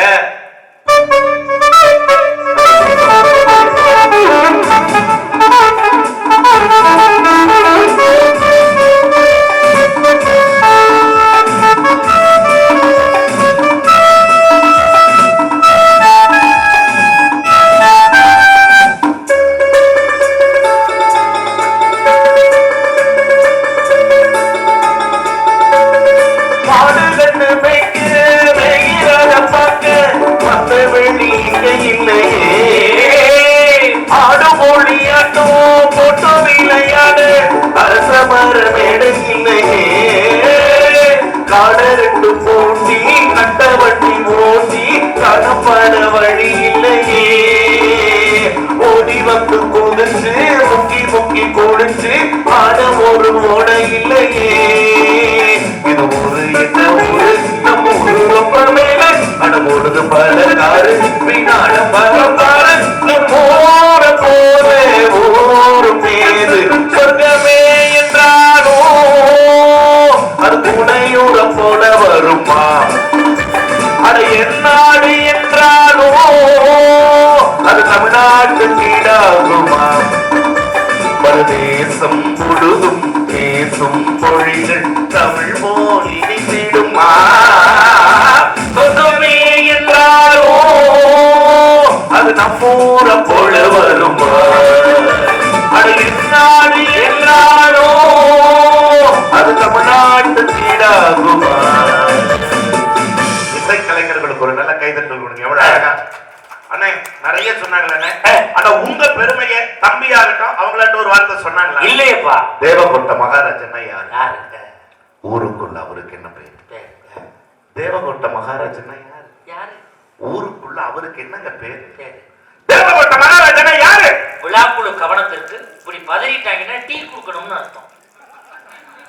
கடை மூடுனதுனால கொடுக்கல. அப்படியா சொன்னாங்க. நீங்க அனுமதி கொடுத்தீங்கன்னா உங்க தம்பி நான் ஒரு வார்த்தை சொல்றேன். என்னை பத்தி சொல்றதுக்கு அனுமதி ஐயா? உங்களை பத்தி சொல்றதுக்கு அனுமதி வாங்கிட்டே சொல்றேன். என்னைய கேட்காம என்னை பத்தி என்னென்னமோலாம் சொல்றாங்க. உங்களை பத்தி நிறைய பேரு உங்ககிட்ட அனுமதி வாங்காம என்னென்னமோ சொல்றாங்கிறீங்க, குறையா சொல்றாங்கிறீங்க. இதே நம்ம கூளையூர்லயும் நிறைய பேர் இப்படி யாரோ நம்மளை பத்தி இப்படி குறையா சொல்றாங்களே நினைக்கலாம். அவங்களுக்கு சொல்றேன், உங்க வீட்டு பிள்ளையா இருந்த சொல்றேன், உண்மையா இருந்தா மட்டும் அங்கங்க இருந்தபடி கைதுட்டுங்க. நம்மளை பத்தி குறை சொல்றவங்களை நம்ம கண்டுக்கவே வேண்டாம். ஏன் தெரியுமாண்ணே? குறைக்காத நாயும் இல்லை, குறை சொல்லாத வாயும் இல்லை. உண்மைன்னா கைதுட்டுங்க. நான் கேட்கிறேன், குறை சொல்ற வாய ஒரு செங்கக்கல்ல வச்சு அடைச்சாலும் செங்கக்கல்லு சரியா வேகலன்னு அதுல ஒரு குறை சொல்லதானே செய்யும். இங்க யோசிச்சு பாருங்க. நீங்க அண்ணனை வந்து ஏதோ யூடியூப் புகழ் இப்படி மட்டும்தான் நீங்க தெரிஞ்சு வச்சிருக்கீங்க. நீங்க ஒரு காலத்துல சன் டிவில அசத்த போவது யாருன்னு ஒரு நிகழ்ச்சி வந்தது. இப்ப கூட விஜய் டிவில கலக்க போவது யாருன்னு ஒரு நிகழ்ச்சி வந்துகிட்டு இருக்கு. இந்த நிகழ்ச்சியில எல்லாம் யார் யாரோ நகைச்சுவையாளர்களாக நகைச்சுவை பேசுறத நீங்க கேட்டிருப்பீங்க. சொல்லக்கூடிய நகைச்சுவையாளர்கள் தாங்க யார் யாரோ. ஆனால் சொல்லுகிற நகைச்சுவைக்கெல்லாம் சொந்தக்காரர் கிரியேட்டர் யாருன்னு கேட்டா எங்கள் அன்பு அண்ணன் மேடை கலைவாணர் தேவகோட்டை மகாராஜன் சொன்ன. இப்ப தட்டுங்க கையை நான் கேட்கிறேன். டிவில ஒரு ஜோக் எழுதி கொடுத்தனா எனக்கு 500 ரூபாய் கொடுப்பாங்க. அதை வாங்கிட்டு நான் வந்துருவேன். அத அவங்க டிவியில பேசி 50,000 ரூபாய் வாங்கிட்டு கார்ல சுத்துறானுவோ, நான் என்ன பை தூக்கிட்டு பஸ் ஸ்டாண்டா சுத்திக்கிட்டு இருக்கேன். நடுவர் அவர்களே, அவங்க எல்லாம் உங்க நகைச்சுவையை பயன்படுத்தி கார்ல போறாங்க, நீங்க இன்னும் எளிமையா பஸ்ல தான் வரேங்கிறீங்க. வாழ்க்கையில என்னைக்குமே ஏரோப்ளேன்ல போறது இல்லைங்க பெருமை, எளிமையா கடைசி வரைக்கும் வாழ்றதுதான் பெருமை. கைதட்டல் கொடுங்க. அப்படிப்பட்ட நடுவர் நீங்க, எங்க நடுவர் அவர்களே, மக்களுடைய நடுவரா நீங்க இருக்கீங்க. உண்மையிலுமே கல்யாணத்துக்கு முன்னாடி மனுஷன் மகிழ்ச்சியா இருக்கான்னா, கல்யாணத்துக்கு அப்புறம் மனுஷன் மகிழ்ச்சியா இருக்காங்க. அவ்வளவுதான். எதுக்குன்னு அந்த மாதிரி வாரிட்டு போறாங்க? அந்த அம்மா பாருங்க, பெரிய மாடாது சாதாரணமா நினைக்காதீங்க. என்ன தம்பி 6 மணிக்குள்ள குஞ்சாண்டியூர் வந்துருன்னு தம்பி சொன்னாங்க. ஆமா, நீங்களும் சொன்னீங்க சார். ஆமா. நடுவர் அவர்களே, சேலத்துல இருந்து வண்டி ஏறினங்க, சேலம் பஸ் ஸ்டாண்டே கலவரம் ஆகிற மாதிரி ஒண்ணு நடந்துச்சுன்னு. என்ன நடந்துச்சு? நான் வண்டி ஏறி உட்கார வேண்டிய ஒரு வண்டி இல்ல, அதே வண்டியில தாங்க அந்த அம்மா ஏறினாங்க. அந்த அம்மா வந்த பஸ்ல நீ வந்தன்னு சொல்லு. நான் வந்த வண்டியில தான் அந்த அம்மா வந்தாங்க. 2 பேரும் ஒரு வண்டியில வந்து. நடுவர் அவர்களே, நான் பின்வாசல் வழியே இறங்கினேன். அதான் முறை. அந்த அம்மா முன்வாசல் வழியா இறங்குனாங்க. என்ன அவசரமோ? முன்வாசல் வழியா இறங்கும் போது அதே வண்டியில இடம் பிடிக்கிறதுக்காக ஒரு பையன் மேல ஏறினா பாருங்க. இந்த அம்மா இறங்குனது தெரியாம லேசா ஒரு இடி இடிச்சுட்டாங்க. பதறீங்க? நான் தான் நடுவர் மாதிரி பதறலையா? இடிச்சுட்டானா? இடிச்சுட்டானா இல்ல இடிச்சுட்டான். அவ்வளவுதான். இடிச்சுட்டா இல்ல இடிச்சுட்டான். ஒருத்தர் ஃபீல் பண்ணி சொல்லிட்டு இருக்காரு. உன்னைய பொறுத்தவரை இடிச்சுட்டாங்க. தெரியாம அடுத்தவங்க மேல கைகால் பட்டுச்சுன்னா என்னென்ன சொல்லுவீங்க? சாரி, மன்னிச்சுக்கங்க சார். இப்ப கைதட்டல் கொடுங்க சார். இதுதான் ஒரு பண்பாடு, இதுதான் ஒரு ஆசிரியருக்கான பண்பாடு, ஒரு மனிதருக்கான பண்பாடு. அந்த பையனும் மன்னிச்சுங்க மேடம், மன்னிச்சுங்க அம்மா, மன்னிச்சுங்க அக்கான்னு எல்லாம் சொல்றான். இந்த அம்மா நடுவர் அவர்களே, அந்த மன்னிப்பை எல்லாம் தூக்கி காலுக்கடியில ஒட்டு மிதிச்சுட்டு அந்த பையனுடைய சட்டையை எட்டி பிடிச்சு, இது உயரத்துக்கு அவன் சட்டையவா புடிச்சிச்சு? சட்டையத்தான் நடுவர் அவர்களை பிடிச்சது. அது போட்டு கொண்டு வந்த கட்டப்பைய போட்டு அது மேல ஏறி நின்று சட்டைய பிடிச்சு. நல்லா சொல்லு. இது உயரத்துக்கு அது சட்டையவா கொண்டு வந்த கட்டப்பைய போட்டு அது மேல ஏறி நின்று சட்டையை பிடிச்சதுன்னு பிடிச்சிட்டு ஒரு வார்த்தை சொல்லுச்சு. உண்மையான தம்பி சொன்ன மாதிரி அந்த வார்த்தையெல்லாம் மனுஷன் கேட்க முடியாது நடுவர்களே. அவங்க அப்பா, அவங்க அம்மா, அவங்க தாத்தன் பாட்டி பரம்பரையிலே அந்த திட்டுதுன்னு பஸ் ஸ்டாண்டே வேடிக்கை பார்க்குது. அந்த பையன் அவமானப்பட்ட அழுவான், கூவான் நினைக்கிறேன். கெக்க பக்கன்னு சிரிக்கிறாங்க. என்னடா இவ்வளவு அசிங்கமா திட்டுது அந்த அம்மா, நீ இப்படி சிரிக்கிறியங்கிற. அவன் என்னைய பார்த்து சிரிச்சுட்டு ஒரு வார்த்தை சொன்னா, முன்ன பின்ன தெரியாத என்னையே இந்த அம்மா இந்த வாருதே, இதையும் கட்டிட்டு ஒருத்தர் குடுத்தனம் பண்றாங்க 30 வருஷமா, அவன் நிலைமைய நினைச்சா சிரிச்சான். சிரிச்சிருப்பான்டா. பாருங்க கை தட்டல. அவன் நம்பர் வாங்கிட்டு வந்தியாடா? இல்லையா? கேப்பம் போன. சரிங்க. குடிய என்னடா வந்த கல்யாணத்துக்கு அப்புறம் தான் வாழ்க்கை நல்லா இருக்கு, கல்யாணத்துக்கு அப்புறம் தான் வாழ்க்கை. நடுவர் அவர்களே, கல்யாணத்துக்கு முன்னாடி பெரிய மகிழ்ச்சி என்ன தெரியுங்களா? அவன் நினைச்ச நேரத்துக்கு வருவான், நினைச்ச நேரத்துக்கு போவான், நினைச்சதை செய்யணும் நினைப்பான், நினைச்சதை சாப்பிடணும் நினைப்பான், நினைச்ச நேரத்துக்கு தூங்கணும் நினைப்பான். இது முடியுதானே நான் கேட்கிறேன்? இது முடியுதா நான் கேட்கிறேன்? நீங்களே முடியுமா? அது முடியாது. என்னமோ யாரோ ஒருத்தர் வீட்டுல சண்டை வந்தா என்ன நடக்கும் என்ன நடக்கும் அவ்வளவு தூரம் பேசுனீங்களேம்மா. எதுக்குமா யாரோ ஒருத்தர் வீட்டுக்கு நீங்க நிமிர்ந்து உட்காருங்க. எதுக்கு யாரோ ஒருத்தர் வீட்டுக்கு கணவன் மனைவி சண்டை? நீங்க எதுக்கு உங்க வீடு எடுத்துக்க? உங்களுக்கு அன்னி கடையில சண்டை வந்திருக்கா வந்தது இல்லையா? இல்ல சண்டை தான் வராம போயிருமா? இல்ல சண்டை வராம தான் நாங்க விட்டுருவோமா? கைதட்டுக்கு மக்கள் இருக்காங்க. உங்களை கூட்டி அந்த விசில் வருது பாருங்க. என் குடும்பத்துல சண்டை வரத்தாண்டா செய்யும். தெரியாம கேட்கிறேன் நடுவுல. அப்படி சண்டை வரும்போது முதல்ல இறங்கி சமாதானம் பண்றது யாரு? புருஷன். பாருங்க, நாங்க தான் அப்படின்னு நாங்க ஒருத்தர். நான் கேட்கிறேன் நடுவர் அவர்களே, அப்படி தயவு செய்து இங்க கேட்கிறேன், இங்க அத்தனை பெத்தவங்க இருக்கிறீங்க, உங்க பாதம் அணிஞ்சு கேட்கிறேன். சண்டைன்னு வரும்போது இதுல வேற அந்த அம்மா சொன்னாங்க, பிள்ளைகளை நாங்க எவ்வளவு கவனமா வளர்க்கிறோம்னு வேற ஒரு வார்த்தை சொன்னாங்க. இவங்க வளர்க்கல லட்சணம். நான் கேட்கிறேன் நடுவர் அவர்களே, சண்டைன்னு வரும்போது தயவு செய்து குழந்தைங்க பக்கத்துல இல்லாதப்ப சண்டை வச்சு. சண்டை வந்துச்சு, அப்பா அம்மாவை திட்டுறாங்க, அம்மா அப்பாவை திட்டுறாங்க, 2 பேரும் மாறி மாறி திட்டிக்கிறாங்க. ஒரு திட்டுறாரு, ஏ பேய், ஏ பிசாசு, ஏ தண்டம், ஏ முண்டம், மாறி மாறி திட்டிக்கிறாங்கன்னு. பையன் பார்த்தான், அம்மாட்ட போய் கேட்டான், அம்மா பேய்னா என்ன, பிசாசுனா என்ன, தண்டம்னா என்ன, முண்டம்னா என்னன்னா அம்மா சொல்லி கொடுத்தா பாருங்க. பேய் அப்பதான்டா பேய். பிசாசு கட்டிட்டு சீரழிற மாதிரி நான் தான்டா பிசாசு. தண்டம் அப்பனோட சொந்தக்காரன் பூரா தண்டம். முண்டம் நம்ம வீட்டுல இருக்கிற சேரு சோபால முண்டம். ஒரே ஒரு வாரம் ஆச்சுங்க. அப்பாவோட அண்ணன் வந்தார். ஓஹோ. அந்த பையனோட பெரியப்பா, எங்கடா உங்க அப்பா எங்கடா உங்க அம்மான்னு கேட்டார். பையன் சொன்னாங்க, பேய் ஆபீஸ் போயிருக்கு, பிசாசு குளிக்க போயிருக்கு, தண்டமே வா முண்டத்துல உட்காருன்னா. என்ன ஆனா பெரியப்பா, இனி ஒரு ஜென்மத்துக்கு உங்க வீட்டு பக்கமே வரமாட்டேன்னு பெரியப்பா பிச்சுக்கிட்டு ஒண்ணான்னா அழகா புலமை பித்தன் பாட்டுல கொடுத்தாரு. என்ன, எந்த குழந்தையும் நல்ல குழந்தைதான் பள்ளியில் பிறக்கையிலே, அவன் நல்லவனாவதும் தீயவனாவதும் அன்னை வளர்ப்பினிலே, அன்னை வளர்ப்பினிலே. நான் யாரோ என்று தாராட்ட இன்னும் யாரோ வந்து பாராட்ட. அப்ப நல்ல வார்த்தையை சொல்லிக் கொடுக்காத வாழ்க்கை எப்படி நடுவரவர்களுக்கு திருமணத்துக்கு பிறகு மகிழ்ச்சியா இருக்குனாக்க அந்த தலைமுறை எப்படி நல்ல தலைமுறையா இருக்கும். இன்னொன்னு சொன்னீங்கல்ல, சின்ன வயசுல நான் எங்க அம்மா பார்த்து கேட்டேன், அம்மா வீட்டுக்கு எப்ப விருந்தாளிங்க வருவாங்கன்னு கேட்டேன். எவ்வளவு அழகா நம்ம வீட்டுல அண்ணன் வீட்டுல நம்மள எல்லாம் வரவேற்றாங்க, நல்ல வரவேற்பு. வீட்டுக்கு எப்பமா விருந்தாளி வருவாங்க எங்க அம்மா சொன்னாங்க, கண்ணே காக்கா கத்துனா வருவாங்க. எங்க அம்மாட்ட கேட்டேன், எங்க அப்பாட்ட கேட்டேன், அப்பா எப்பப்பா வீட்டு நாளைக்கு போவாங்கன்னு. எங்க அப்பா சொன்னார், கண்ணு உங்க அம்மா கத்துனா போயிருவாங்க. அம்மா கத்துச்சா? இப்ப வரைக்கும் கத்திக்கிட்டே இருக்கு. கத்த சொல்லு. டுமாரோ ஆன்வர்ட்ஸ் நான் கேட்கிறேன் ஒரே ஒரு வார்த்தை, என்னன்னு சாமியார் சாமியார் நாங்களே, இந்த சாமியார்களை யார் அதிகமா நம்புறது? ஆம்பளைங்க நம்புறாங்களா பொம்பளைங்க? சாமியார நம்புறது. ஏன் அதிகமா நம்புறாங்க பொம்பளையாளுங்க? அப்படி பழகி போச்சு, அப்படியே பழகி போச்சு. நடுவர் அவர்களே, ஆம்பளை ஒருத்தர் சாமியார நம்புனா, உண்மையான சாமியார்ட்ட போனா, சாமி எனக்கு ஒரே ஒரு வரம் கொடுங்க சாமி. நான் என்னப்பா, நான் வான்னா என் மனைவி வரணும், போனா என் மனைவி போகணும், உட்காருனா உட்காரணும், நில்லுனா நிக்கணும், சமைனா சமைக்கணும், தூங்குனா தூங்கணும், ஊருக்கு போனா போகணும், அப்படி ஒரு வரம் கொடுங்கன்னா. சாமியார் சொன்னார், வரத்தை கேட்க சொன்னா வாழ்க்கையவே கேட்கறியா? அதெல்லாம் முடியாதுன்னா. உண்டி எல்லாம் 5000 ரூபாய் போடுற சாமி, பார்த்து அட்ஜஸ்ட் பண்ணி கொடுங்கன்னா.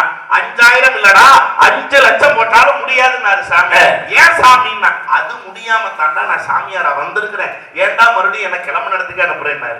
நான் கேட்கிறேன் நடுவர் அவர்களே, இந்த வாழ்க்கையில நீங்க எத்தனை நாடுகள் போயிருக்கீங்க? நான் 5 நாடு போயிருக்கேன். ஒரு கைதட்டல் கொடுங்க சார். 5 நாடுகள். 5 நாடு வெளிநாடு போயிருக்கேன். என் டீம்ல பேசுற இந்த அம்மாவும் அந்த பையனும் 7 நாடு போயிருக்காங்க. நடுவரே 5 நாடுகள் தான் போயிருக்காரு, ஆனா பேச்சாளர்கள் 7 நாடு. உங்க 2 பேரும் 7 நாடு போயிருக்காங்க. இசைக்கலைஞரும் பேச்சாளர். எப்படி அம்மாவும் அவர் 7 நாடு. உங்களை விட கூடுதலா 2 நாடானு? எந்தெந்த நாடுகள்னு? என்னை விட எக்ஸ்ட்ரா 2 நாடு போயிருக்காங்க. எந்தெந்த நாடுகள் எக்ஸ்ட்ரா போனது? ஒரத்த நாடு, ராம்நாடு.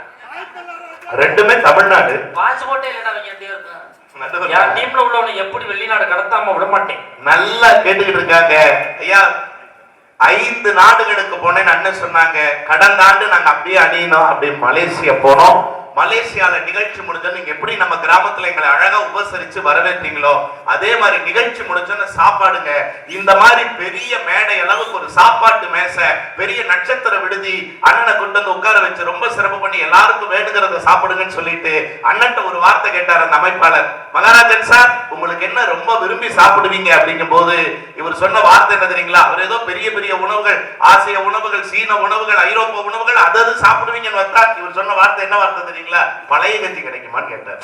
உண்மையிலே அது பழகி போச்சியா?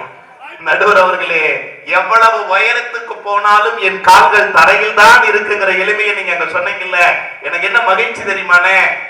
உலகத்துல நீங்க 5 நாடுகளுக்கு போயிருக்கீங்க ஐயா. இங்க நிறைய பேர் பெரியவங்க, நிறைய சொல்றேன், எத்தனையோ உணவகங்கள்ல சாப்பிட்டிருப்பீங்க, எத்தனையோ ஸ்டார் ஹோட்டல்ல கூட சாப்பிட்டிருப்பீங்க. எந்த உணவகத்திலும் கிடைக்காத ஒரு சுவை இருக்கு தெரியுமானே? என்ன? பெத்த தாய் கையால பழைய சோத்த ஒரு வாய் வாங்கி திங்கும் போது கிடைக்கிற சுவை வேற எந்த உணவகத்திலும் கிடையாதுங்க. அந்த வாழ்க்கை கல்யாணத்துக்கு முன்னாடி இருந்தது, இப்ப இருக்கா? கல்யாணத்துக்கு அப்புறம் சாப்பிட விடுறாங்களா? சாப்பிட என்ன பேசலாவது விடுறாங்களா? மனைவி சமையலுக்கும் அம்மா சமையலுக்கு என்னென்ன வித்தியாசம்? மனைவி சமையலுக்கும் அம்மா சமையலுக்கும் ஒரே ஒரு வித்தியாசம். என்னென்ன வித்தியாசம்? மூக்கு பிடிக்க சாப்பிட்டோம்னா அம்மா சமையல் சூப்பர், மூக்க பிடிச்சுக்கிட்டே சாப்பிட்டோம்னா அதான் பொண்டாட்டி சமையல். அத்தாடி. வேற ஏதாவது வித்தியாசம் இருக்கா? இன்னொரு வித்தியாசம். என்னென்ன வித்தியாசம்? நரைச்ச முடி கிடந்தா அம்மா சமையல், கருப்பு முடி கிடந்தா பொண்டாட்டி சமையல். நடுவர் அவர்களே, பசிக்கும் போது சோறு போடுபவள் மனைவி இல்லைன்னு நான் சொல்லல, ஆனால் பசிக்க விடாமல் சோறு போடுபவள் தான் அம்மா. கைதுட்டுங்க. அப்படிப்பட்ட தாய்க்கும் பிள்ளைக்குமான உறவை மனைவிங்கிற ஒருத்தி வலதுகால் எடுத்து வச்சு வந்தோன்னு பிரிச்சறாரு. அம்மா கையில வாங்கி சாப்பிட்ட உணவு அது வாழ்ந்த காலம் எப்படிப்பட்ட சொர்க்கம் தெரியுமானே. பாண்டவர் பூமிங்கிற படத்துல அழகா கொடுத்தா பாருங்க.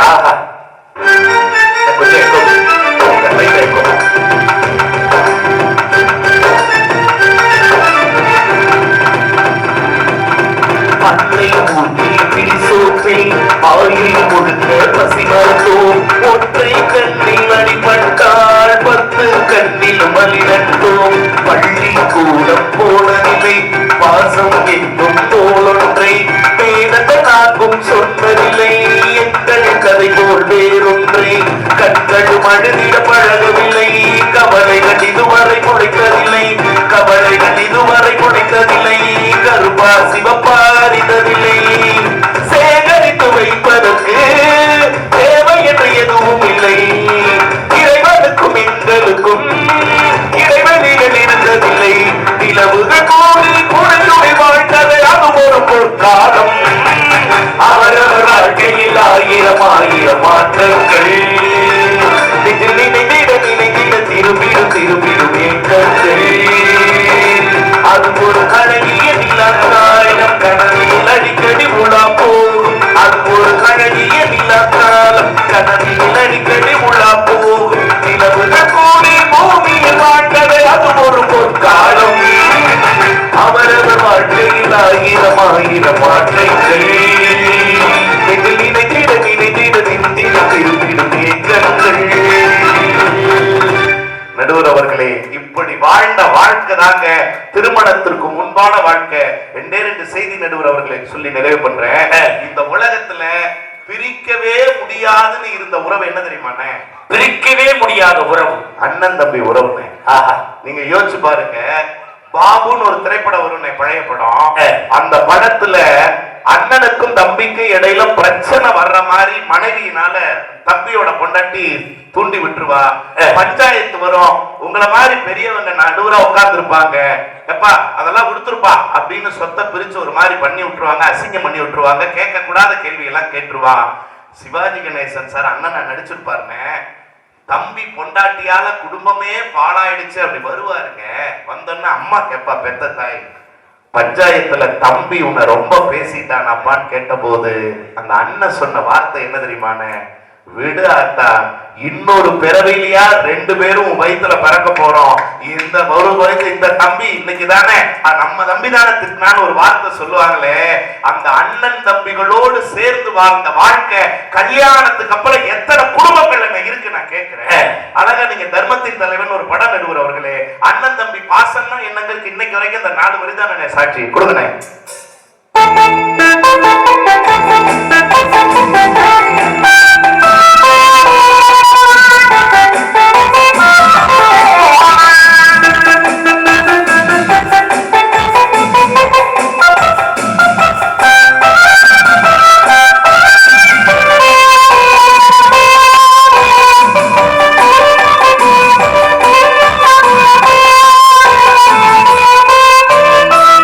நம்மை போல நெஞ்சம் கொண்டே அண்ணன் தம்பியா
அதெல்லாம் திருமணத்துக்கு முன்னாடி மகிழ்ச்சி இல்ல. நடுவர் அவர்களே, நீங்க ஏதோ நகைச்சுவையாளர், நல்ல மேடையில சிரிக்க சிரிக்க பேசுவீங்க, எல்லாரையும் மகிழ்ச்சி படுத்துவீங்கன்னு மட்டும்தான் நினைக்கிறாங்க. நான் இதை சொல்லி முடிச்சிடுறேன். கவியரசர் கண்ணதாசனுக்கு வாய்த்த மனைவி காது கேட்காத மனைவி. ஆனா இந்த மாரியம்மன் கோயில்ல அம்மா முன்னாடி நின்று நான் சொல்றேன் சார், என் அண்ணனுக்கு, அதாவது நண்பன், உண்மையிலுமே சொல்றேன், அவருடைய பெருமையை நான் இந்த இடத்துல எப்படி சொல்றது, இருந்தாலும் அந்த ஆத்தாவுடைய கருணை நான் இதை சொல்றேன். என் நண்பனுக்கு வாய்த்த மனைவி வாய் பேச முடியாதவங்க. எல்லாரும் அமைதியா கேட்குறீங்க. போகாத மருத்துவமனை இல்லை சார், பார்க்காத வைத்தியம் இல்லை, ஏறாத கோயில் இல்லை, ஆனா அப்படியே விட்டுருங்க, சரியா இருக்கு, சூப்பர். ஆனா 6 வருஷமா விடாத கண்ணீர் இல்லை. ஏன்டா ஒரு மாதிரியா இருக்க அப்படின்னாரு. இல்லைன்னா ஃப்ரெண்டு இப்படி சொன்னான்னு அவனும் ஒன்று பேச வச்சாரு. அண்ணன் நிகழ்ச்சி கூட்டு வந்தேன், கொஞ்சம் சந்தோஷமா இருறேன் அண்ணனுடைய பேச்சை கேட்டுன்னு. மேடை முடிச்சோன்னே என்னடா பிரச்சனை, ஏன் இந்த மாதிரிண்ணே, 6 வருஷம் ஆச்சு பொண்டாட்டி பேசுறது, வாய் பேச முடியாதவன், என்னடா இப்ப இவ்வளவு நாளா சொல்ல மாட்டேன்னு என்ன ரொம்ப திட்டினார். திட்டிட்டு உடனே போன் அடிச்சார். சென்னையில் ஒரு டாக்டர்கிட்ட பேசிட்டேன்டா, நாளைக்கே சென்னை போங்க. உடனே அவர் பார்த்து அவர் செக் பண்ணி, பெரிய ஹாஸ்பிட்டல். நான் சொன்னேன், என்ன ரொம்ப ஒரு சிரமப்படுற குடும்பம் போது, சார் நம்ப மாட்டீங்க, ஏதோ பணம் வாங்கி தான் அவருக்கு பழக்கம்னு நீங்க நினைச்சிட்டு இருக்கீங்க. அப்பவே கையிலிருந்து 10,000 ரூபாய் ஒரு கைதட்டல் கொடுங்க சார். 10,000 ரூபாயை எடுத்து கொடுத்து, முதல்ல போங்கப்பா, ட்ரெயினை பிடிச்சு போங்க சென்னைக்குன்னு சொல்லி அடுத்த நாளே போய் அந்த டாக்டர்கிட்ட பார்த்தாச்சு. செக் பண்ணாருங்க. அந்த டாக்டர் செக் பண்ணி சொல்லிட்டு, ஒன்றும் இல்லப்பா, மகாராஜன் சார் எனக்கும் ஃபோன் பண்ணாரு, என்னோட நல்ல நண்பர், அதை பார்த்துட்டு செக் பண்ணிட்டு சொன்னாரு. என் நண்பன் சொன்னார், மனைவியினுடைய குரல் வலை பகுதியில் சின்னதா ஒரு சதை மாதிரி வளர்ந்துருக்கு, லேசர் ட்ரீட்மெண்ட் பண்ணோம்னா சரியாயிடும், ஒரு சின்ன மைனர் ஆபரேஷன், சின்ன ஆபரேஷன் தான், எல்லாருக்கும் 5 லட்சம், ஆனா மகாராஜன் சார் சொல்லியிருக்காரு, அதனால 3 லட்சம் கொடுத்தா போதுனாரு. என்னடா ஆச்சுன்னு உடனே போன் பண்ணாரு. அண்ணா 3 லட்சம்ங்கிறாங்க. என்னடா பெரிய 3 லட்சம் சொன்ன வார்த்தைக்கு, என்ன பெரிய 3 லட்சம் அனுப்புறேன்னு சொல்லி 3 லட்சம் ரூம் வாடகை, சாப்பாடு வாடகை, 5 நாள் தங்கறதுக்கு, ரிட்டர்ன் வர்றதுக்கு டிக்கெட்னு 3,50,000 பேங்க் அக்கவுண்ட்டுக்கு ஆர்டிஜிஎஸ் பண்ண மனுஷங்க. அவர் கைதட்டல் கொடுங்க சார். உண்மையிலுமே 3,50,000 ரூபாய் ஆபரேஷன் முடிஞ்சிருங்க. நண்பன் டாக்டர் கால விழுந்து கதறினா, என் பொண்டாட்டி பேசுவாளா டாக்டர், என் பொண்டாட்டி பேசுவாளா டாக்டர். விழுகிற நீரை விட என் நண்பனின் கண்ணீர் அதிகமா இருந்தது. டாக்டர் என் பொண்டாட்டி பேசணும் டாக்டர், பேசணும் டாக்டர். என்ன முதல்ல பேச விடுறான்னு டாக்டர். 1/2 மணி நேரம் வெயிட் பண்ணி 8ஆம் நம்பர் ரூமுக்கு மனைவியை ஷிஃப்ட் பண்ணுவோம். 1/2 மணி நேரம் கொஞ்சம் ஓய்வு கொடுத்த பிறகு பேசுவாங்க. 1/2 மணி நேரம் எப்பாவது துடிச்சான் சார். 1/2 மணி நேரம் கழிச்சு கதவை திறந்து மனைவியை பார்த்து பேசினா பாருங்க, அவளுக்கு பதிலுக்கு பேசினா பாருங்க, என்ன வார்த்தை தெரியுமா, அன்பே ஆறுகிறே பட்டே அப்பா நீ எல்லாவா கணவன் நினைச்சு இவன் போனா பாருங்க. அவ கதவை திறந்தோன்னு பேசினா, நீ எல்லாம் ஒரு மனுஷனா, நீ எல்லாம் ஒரு புருஷனா, உன்னை கட்டி நகனட்டு உண்டா, ஆடுவன உண்டா, வீடு தோட்டம் உண்டா, நீ எல்லாம் அப்படின்னு பாருங்க. கதவை அடைச்சிட்டு மறுபடியும் டாக்டர்கிட்டே வந்தான். டாக்டர் கேட்டார், பேசினாலா? நல்லா பேசினா டாக்டர். என்ன பண்ணலாம்னு, ஒன்னே ஒண்ணு செய்யுங்க டாக்டர், அது போதும். நிறைய செஞ்சுட்டேன், நிறைய செஞ்சுங்க, அதோட இதுவும் செஞ்சிருங்க. மகாராஜன் சார் எதுவும் சொல்லி அவர்கிட்ட நான் சொல்லிக்கிறேன்னு செஞ்சேன். என்ன தெரியுங்களா, எப்படியாவது திறந்து விட்டதை மறுபடியும் அடைச்சிருங்கன்னா. டாக்டர் கேட்கிட்டாரு, அடைக்கிறக்கும் திறக்கிறக்கு இதெல்லாம் வாய்க்கா வரப்பாடா, என்னடா அப்படின்னு, தயவு செய்து அடைச்சிருங்கன்னா. அப்படின்னா ஒரு 5,000 ரூபாய் கட்டு, சலுகை விலையில உன செவிட வைக்கிறாரு. மகாராஜன் எனக்கு மெசேஜ் போட்டோம், ஜிபேல 10,000 ரூபாய மறுபடியும் அனுப்புனாரு. நம்ப மாட்டீங்க, இன்னைக்கு செவிட் ஆபரேஷன் பண்ணிட்டா சார். பொண்டாட்டி வண்ணமா திட்டுறா, வகை வகையா திட்டுறா, பிம்பிலிக்கு பிலாப்பின்னு சந்தோஷமா கைதட்டுங்க சார். முன்னாடி உட்கார்ந்து இருக்கிறாங்கன்னா ஒரு மனுஷனுடைய சந்தோஷத்துக்கு ஒரு நடுவரை என்ன எவ்வளவு வேலை பார்த்துருக்காரு சார். மனுஷன் நீங்க சொல்லுங்க. நீ செவிட் ஆபரேஷன் பண்ணி விட்ட. ஆமா, இப்ப நான் காசு கேட்கறதுக்கு போன் பண்றேன், 3 லட்சம் பேப்பேங்கிறாங்க. என் காசு போச்சு. நடுவர் அவர்களே, வாரியார் சுவாமிகள் அழகா சொல்லுவாரு, ஆறி போன காஃபியும் அன்பு இல்லாத மனைவியும் ஒண்ணும். என்ன தெரியுங்களா, ஆறி போன காஃபி வாழ்க்கையில் நாட்கள தான் கசப்பை ஏற்படுத்தும். அன்பு இல்லாத மனைவி மட்டும் வாழ்க்கையில் அமைந்து விட்டால் அவள் தம் வாழ்க்கையவே கசப்பாக்கிடுவா அப்படின்னு சொன்னா நடுவர் அவர்களே. அதனாலதான் கண்ணதாசன் சொன்னா, பெண்டாட்டி சுல்லெரும்பு பிள்ளைகள் சுல்லாணி, சுல்லாணிக்கும் சுல்லெரும்புக்கும் மத்தியில் சுகம் பெறுவது எக்காலம்னு கேட்டுட்டு பாட்டு கொடுத்தார் நடுவர் அவர்களே.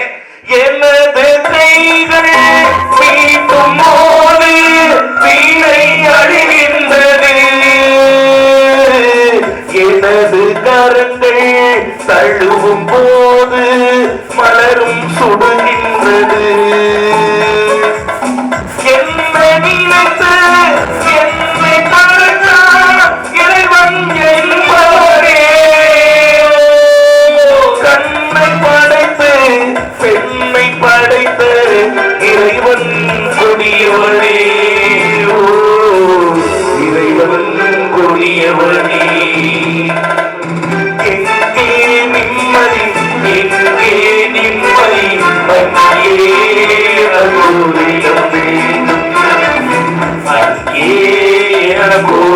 வரம் வேண்டும். நடுவர் அவர்களே, இப்படிப்பட்ட மனைவியோடு வாழுகிற வாழ்க்கை என்றைக்குமே திருமணத்திற்கு பின்பான வாழ்க்கையில மகிழ்ச்சி என்பதே கிடையாது. தாயோடு, சகோதரர்களோடு, நண்பர்களோடு கூடி வாழ்ந்த திருமணத்திற்கு முன்பான வாழ்க்கை தான் என்றைக்குமே மகிழ்ச்சியான வாழ்க்கை, மன நிறைவான வாழ்க்கை என்று உண்மையிலுமே நீங்களே எத்தனையோ தொலைக்காட்சியில பேசியிருக்கீங்க. உங்களோடு சேர்ந்த நாள் முதலாக நாங்களும் எத்தனையோ தொலைக்காட்சியில் பேசி வருகிறோம். தொலைக்காட்சியில எல்லாம் பெரிய ரெக்கார்டிங் ஸ்டுடியோல யார் ஆடியன்ஸ் தெரியுங்களா ஐயா? பாப்கார்ன் சாப்பிட்டுட்டு, ஐஸ்கிரீம் சாப்பிட்டுட்டு, கால் மேல கால் போட்டு உட்கார்ந்துட்டு எங்களை இடம் ஏதோ கேலி பொருள் மாதிரி பார்ப்பாங்க. ஆனால் மழை பெய்தாலும் நாங்கள் உயிராக போற்றுகிற தமிழை நிறைவு வரை கேட்போம் என்கிற உங்களை போன்ற கிராமத்து மக்களால் தான் இன்றும் தமிழ் உயிரோடு இருக்கிறது. இனியும் எத்தனையோ காலங்கள் உயிர்ப்போடு திகழும் என்பதை சொல்லி வாய்ப்பளித்த வாய்மொழி கேட்ட அத்தனை பேரின் பாதங்களுக்கும் என் இதய நன்றிகளை காணிக்கையாக்கி இடம் சார்கிறேன். நன்றி வணக்கம். அருமையான பேச்சு, நல்ல ஒரு கைத்தட்டல் கொடுங்க பாப்போம். உண்மையிலே நாங்க டிவியில பேசி புகழ்றது, காசு வாங்குறதெல்லாம் வேற. இங்க சாப்பிட வந்த உடனே அண்ணன் மனைவி பார்த்தாங்க, நவநீத கிருஷ்ணன் அவங்க வீட்டுல அந்த அக்கா பார்த்தாங்க. சார், நான் எந்த நிகழ்ச்சிக்குமே போக மாட்டேன், உங்க பட்டிமன்றம் சொன்ன உடனே இந்த இடத்துக்கு வந்தோம். சங்கீதா அக்கா சொன்னாங்க, இன்னொன்னு சொன்னாங்க, எங்க கல்யாணம், எங்க பொண்ணு கல்யாணத்துக்கு உங்க பட்டிமன்றம் போ அப்படின்னு இப்பவே புக் பண்ணிட்டு போயிட்டாங்க தெரியுமா? உண்மையிலே அவ்வளவு ரசிப்பாங்க. உண்மையிலே ரசனைங்கிறது இப்படி 4 பேர் சொல்லும் போதுதான் எங்களுக்கு தூக்க கலைப்புலாம் போயிடும், மனசு கஷ்டம்லாம் போயிடும். நான் சாயந்தரம் வரும்போது ஒரு கஷ்டத்தை அனுபவிச்சேன் இல்ல, அதெல்லாம் போயிடுச்சு. அதை மட்டும் சொல்றேன். சேலம் பஸ் ஸ்டாண்ட்ல இருந்து மேலூர் பஸ் ஏறினேன். மேட்டூர் பஸ் ஏறி 3 பேர் சீட்ல 3 சீட்டு முன்னாடி சன்னல் ஓரமா போய் உட்கார்ந்தேன். பஸ் ஸ்டாண்ட விட்டு தான் வெளியில வந்துச்சு. ஒருத்தர் ஓடியாந்து என் பக்கத்துல உட்கார்ந்தான். பட்டையெல்லாம் போட்டிருந்தான். வெளிப்பட்டை மட்டும் இல்ல, உள்பட்டையும் போட்டிருந்திருப்பான் போல, எனக்கு தெரியல. பஸ் எங்க போகுதுன்னு கேட்டான். எங்க போகுதுன்னே தெரியாம ஏறி இருக்காங்க. எவ்வளவு பெரிய போதையா இருப்பான். பஸ் மேட்டூர் போகுதுன்னு. அப்படிலாம் போகக்கூடாதேன்னா, ஆஹா 7:30 கூட்டுறான்னு எந்திரிக்க போனேன். கம்பியோட கேட்டு போட்டு புடிச்சுக்கிட்டான். உக்கார் உக்கார். நான் சன்னல்லே சாஞ்சிட்டேன். என்னென்ன ஊர் வரும்னு கேட்டான். ஓமலூர், மேச்சேரி, மேட்டூர்னு. அப்படிலாம் வரக்கூடாதேன்னா, எந்திரிக்க போனோம்னா வாந்தி எடுக்கிற மாதிரியே வர்றான். எடுத்து தொலைய மாட்டேறான். உட்காந்துக்கிறான். நான் சன்னல்லே சாஞ்சிட்டேன். அண்ணே அப்படின்னா, தம்பி அண்ணே, மேட்டூர் ரொம்ப நாளா அந்த இடத்துல இருக்கு, மேச்சேரி ரொம்ப நாளா அந்த இடத்துல இருக்கு. மேச்சேரி தூக்கி மேட்டூர்ல வைக்கணும், மேட்டூர் தூக்கி ஓமலூர்ல வைக்கணும். என்ன சொல்றாய்னா, முடியாதுன்னா வாந்திய வாயில விட்டுருமா. அப்படியே செய்வோம் அப்படின்னு நாங்க பேசினதை பின்னாடி 2 பேர் கேட்டுக்கிட்டு இருக்காங்க. அதுல ஒருத்தன் சொன்னா, இந்த வர்ற குடியாரப்ப என்ன பாடுபடுத்தலாம் அப்படின்னா. இன்னொருத்தன் தான் பத்தியெல்லாம் கரெக்டா இருக்கா? நான் அங்க அனுபவிச்சிருக்கேன் பத்தியலா. பல ரக நாட்டுல இருக்கு. இதையும் தாண்டி தான் உன் மனுஷன் வாழ வேண்டியிருக்கு. இங்கே இந்த பாடலாம் வீட்டுல என்ன பாடா இருக்கும். இதை தாண்டி தான் ஒரு மனுஷன் வாழ வேண்டியது இருக்கு. யாருக்கு கோவில் கட்ட வேண்டும் தெரியுமா? உண்மையிலே யாருக்கு தெரியுமா கோவில் கட்ட வேண்டும்? நித்தம் நித்தம் குடிகார கணவனோடு குடும்பம் நடத்துகிற பெண்ணுக்குத்தான் இந்த சமூகத்திலே கோயில் கட்ட வேண்டும் என்பதுதான் சமூக நீதி. இப்பொழுது பட்டிமன்றத்தினுடைய நிறைவு பேச்சாளர் இந்த நாய் என்ன சேர்த்து ஒரு போட்டோ எடுக்கிறார். டக்குன்னு எடுக்கணும்.